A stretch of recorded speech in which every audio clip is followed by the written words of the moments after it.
baju ben kendaya kamen sin jonga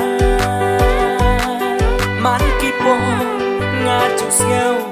ya kisul bakan o baju ben kendaya kamen sin jonga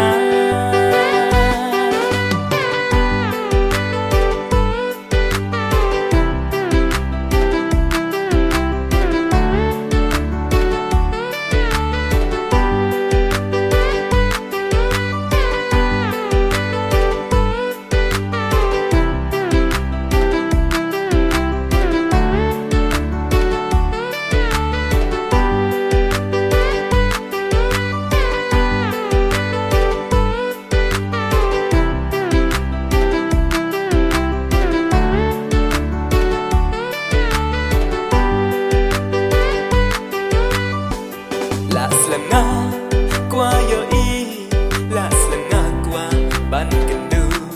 hen rai ching y jong ina na du badang ri la selanga qua yo y la selanga qua ban kendu hen rai ching y jong ina na du badang ri men tang a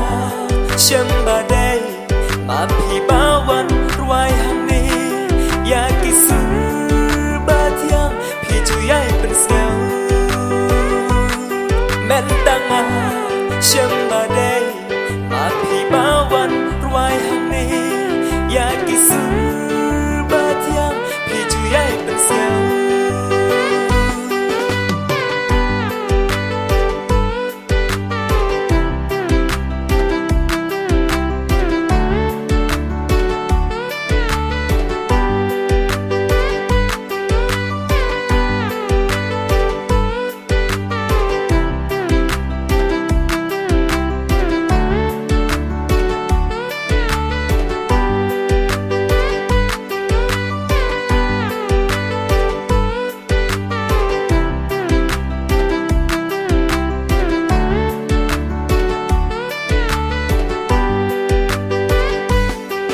Marsin yo iya nga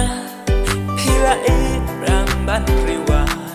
hang taki umatang iya ja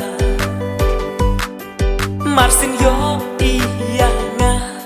pila e ramban riwa hang taki umatang iya ja man kipon ngajus ngau ya kisul bakan o baju ben kendaya kamen sin jonga man kipo ngajus ngeu ya kisul bakan o baju ben kendaya kamen sin jonga